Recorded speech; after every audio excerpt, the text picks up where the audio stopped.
नमस्कार दोस्तों, आपका स्वागत है हमारे YouTube चैनल पर, जहां हम जीवन की महत्वपूर्ण सीखों को प्रेरक कहानियों के माध्यम से आपके साथ साझा करते हैं। आज की कहानी एक ऐसे युवा की है जिसने अपने जीवन में आने वाली चुनौतियों का सामना अकेले रहते हुए किया और इस प्रक्रिया में खुद पर विश्वास करने की अद्भुत ताकत को समझा। यह कहानी हमें यह सिखाती है कि कैसे आत्मविश्वास और संयम के साथ जीवन में आने वाली हर मुश्किल को पार किया जा सकता है।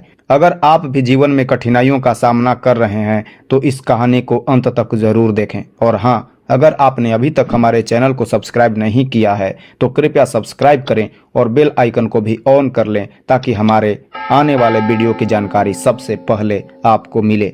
एक समय की बात है, एक छोटे से गांव में एक 24 वर्षीय लड़का रहता था। वह एक सेठ के यहाँ नौकरी करता था। उसके माँ बाप अब इस दुनिया में नहीं थे और वह अपनी जिंदगी अकेले ही जी रहा था। वह हर दिन काम पर जाता, पैसे कमाता, घर आता, खाना बनाता, खाता और सो जाता। उसका जीवन काफी कठिनाइयों से भरा हुआ था, लेकिन वह कभी हार नहीं मानता था। एक दिन उसने देखा कि एक बूढ़ा फकीर अपनी पीठ पर 3 भारी गठरी लादे हुए एक शहर से दूसरे शहर की ओर जा रहा था। वह फकीर काफी बूढ़ा हो चुका था और थकावट के कारण चलते चलते एक पेड़ के नीचे बैठ गया। तभी उसकी नज़र उस युवक पर पड़ी जो उसी रास्ते से गुजर रहा था। फकीर ने युवक को बुलाया और कहा, बेटा, क्या तुम मेरी थोड़ी मदद कर सकते हो? यह गठरी बहुत भारी है और मैं इसे और ज़्यादा समय तक नहीं उठा सकता। क्या तुम इसे मेरे साथ दूसरे गांव तक ले जा सकते हो? इसके बदले मैं तुम्हें 3 स्वर्ण मुद्राएं दूंगा। युवक ने फकीर की बातें सुनी और बिना किसी संकोच के कहा, बाबा, मैं आपकी मदद करने के लिए तैयार हूँ। बताइए आपको कहाँ जाना है? ऐसा कहकर उसने फकीर का एक गठरी उठा लिया और अपने कंधे पर रख लिया। उसे तुरंत ही एहसास हुआ कि यह गठरी वाकई बहुत भारी है, लेकिन उसने फकीर की मदद करने का निश्चय कर लिया था। दोनों ने साथ में चलना शुरू किया। कुछ दूर चलने के बाद गांव का इलाका खत्म हो गया और वे सुनसान रास्ते पर पहुंच गए। युवक ने फकीर से पूछा, बाबा, इस गठरी में आखिर ऐसा क्या है जो इतना भारी है? फकीर ने मुस्कुराते हुए उत्तर दिया, इसमें तांबे के कुछ सिक्के हैं, इसी वजह से यह गठरी भारी है। फकीर की बात सुनकर युवक ने सोचा, शायद यह बाबा कोई व्यापारी है, तभी इतने सारे तांबे के सिक्के लेकर चल रहे हैं।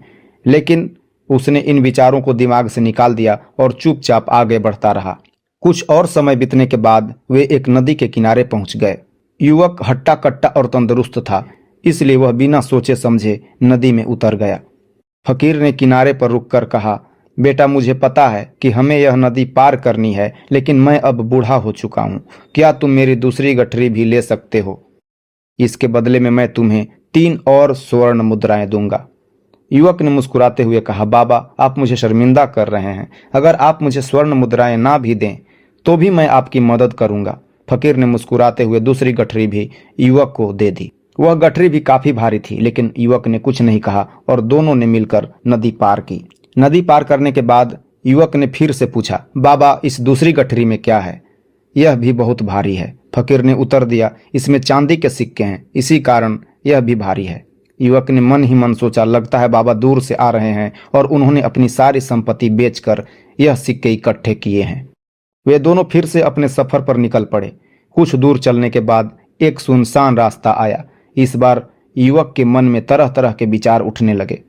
उसने सोचा, यह तो सुनसान जगह है, अगर मैं इन सिक्कों को लेकर भाग जाऊं तो बाबा मुझे पकड़ नहीं पाएंगे।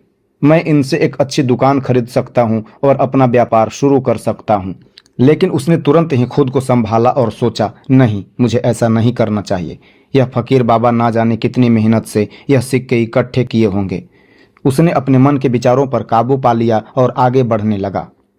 आगे बढ़ते हुए वे दोनों एक पहाड़ी के पास पहुंचे। फकीर ने कहा, बेटा, मैं यह पहाड़ी नहीं चढ़ पाऊंगा, मेरे घुटनों में दर्द है। क्या तुम मेरी तीसरी गठरी भी ले लोगे? इसके बदले मैं तुम्हें 3 और स्वर्ण मुद्राएं दूंगा। युवक ने पूछा, बाबा, इसमें क्या है? फकीर ने उत्तर दिया, इसमें स्वर्ण मुद्राएं हैं। यह सुनकर युवक मन ही मन प्रसन्न हो गया और तीसरी गठरी भी उठा ली। अब वह भारी गठरियों के साथ पहाड़ी चढ़ने लगा, जबकि फकीर बिना किसी बोझ के आराम से चल रहा था। युवक का मन अब पूरी तरह से लालच से भर चुका था। उसने सोचा, अगर मैं यह सारे सिक्के लेकर भाग जाऊं तो मेरी गरीबी हमेशा के लिए दूर हो जाएगी।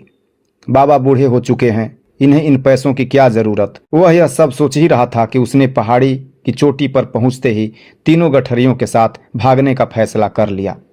युवक ने तेजी से भागते हुए घर पहुंचकर गठरियां खोली, लेकिन उसे भारी निराशा हुई जब उसने देखा कि पहली गठरी में लोहे के जंग लगे सिक्के थे। उसने तुरंत दूसरी गठरी खोली, जिसमें भी वही निकला। अब उसने तीसरी गठरी खोली, जिसमें सोने के बजाय जंग लगे लोहे के सिक्के ही थे। उसके चेहरे पर निराशा और गुस्से का भाव था। उसने सोचा, बाबा ने मुझसे झूठ क्यों बोला। तभी उसकी नज़र गठरी में पड़े एक पत्र पर पड़ी। उसने पत्र उठाया और पढ़ा। यह नाटक एक ईमानदार व्यक्ति की खोज के लिए रचा गया था। मैं इस राज्य का राजा हूँ और मेरी कोई संतान नहीं है। मैं चाहता था कि इस राज्य का उत्तराधिकारी एक ईमानदार व्यक्ति हो, लेकिन तुम अपने लालच पर काबू नहीं रख सके। युवक का मन टूट चुका था। उसे अब समझ में आया कि अगर उसने अपने मन के विचारों पर नियंत्रण रखा होता तो उसका जीवन संवर सकता था, लेकिन वह लालच के आगे हार गया। दोस्तों, इस कहानी से हमें यह सीखने को मिलता है कि हमारा मन ही हमारा सबसे बड़ा शत्रु और मित्र होता है। अगर हम अपने विचारों पर नियंत्रण नहीं रखते तो हम जीवन में सही निर्णय नहीं ले पाते और अंततः इसका खामियाजा भुगतना पड़ता है। महात्मा बुद्ध ने भी कहा है कि मन ही सब कुछ है, जो हम सोचते हैं वही हम बनते हैं। इसलिए हमें अपने विचारों के प्रति सजग रहना चाहिए और उन्हें सही दिशा में ले जाना चाहिए।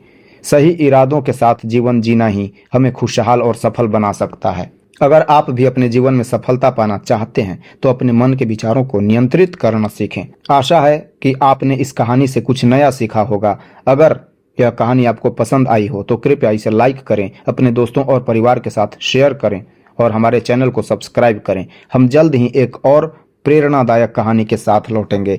धन्यवाद।